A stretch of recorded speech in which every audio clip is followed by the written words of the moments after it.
Florida Republican Senator Marco Rubio. Sir, good to have you with us this morning. Good morning.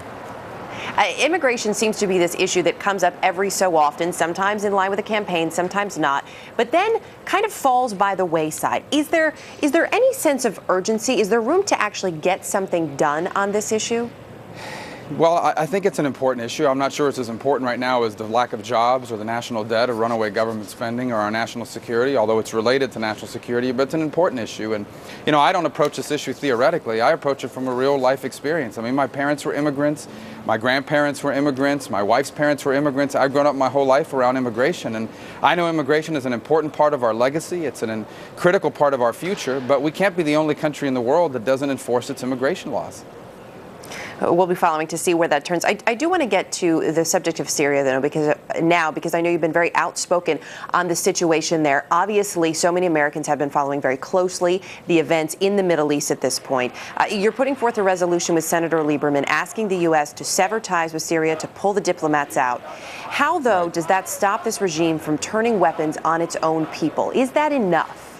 Well, a couple things. Number one, the United States should be the leading voice in the world condemning what's happening in Syria. We should make it very clear whose side we're on, and we're on the side of the Syrian people. The second thing that we need to clearly point out, and I hope the president will do, I hope he's headed towards doing that, and that is saying that the Assad regime is no longer a legitimate one. Anytime a government has to use government forces and army forces to kill unarmed civilians in order to hold on to power, that makes them illegitimate. And that's what's happening in Syria, and I hope the United States will be a clear voice saying that. When do you see further action happening? In terms of the U.S. position on it, I hope as soon as possible. Yes. Here in the Senate, I hope we'll begin today by filing this resolution. It'll be bipartisan. It'll have widespread support. I hope in this chamber here. I hope there'll be a companion filed in the House. And I hope the administration will follow suit. I mean, what we're hoping is that the administration will get more engaged on this issue. They've taken some measures on it already. The resolution recognizes that and commends them for doing that. But we're asking the administration to do more, to make sure the United States is the leading voice in the world condemning what's happening in Syria. Do you foresee something going as far as even military action? Well, I don't think anyone is advocating military action right now in Syria. I don't think that's really the right approach. I don't know of anybody who's advocating for that. I don't think that's the solution. I think the solution is to be a leading voice in the world. What the U.S. says on these issues matters to people. And we are still the most powerful and important country on earth. Other nations follow our lead on this issue, and they're looking from leadership for the United States. Even dissidents outside of Syria, people in Syria, have told us this, that what the United States says matters and it's important, and they're looking for us to be a clear voice on their side on this issue. I want to touch now on the photos of Osama bin Laden. As a member of the Senate Select Committee, you can see these pictures. First of all, have you seen them? Will you see them?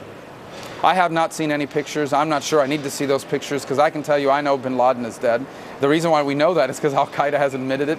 And if bin Laden's not dead, why doesn't he produce a new video proving that he's not dead? I think we need to move beyond that right now. And I know there's a lot of curiosity about all of that. But the reality of it is the United States scored an important victory in the war against terror. The war's not over. There's a lot of other engagements to be fought. But we've made progress. And as I said last week, I congratulate the President, the national security team that he's assembled, and especially the men and women of our armed forces who carried this mission out. And just to be clear again, so you have no interest at all in seeing those pictures. You don't need to see them. I don't. I mean, I don't. I think I understand why people are curious about them, but the reality of it is that that's not the important issue. The important issue is bin Laden is dead. The United States carried out a successful military operation. There are other questions I want to see answered that are much more important than what the pictures look like. All right, Senator Marco Rubio, good to have you with us this morning. Thank you. Thank you, Erica. Thank you.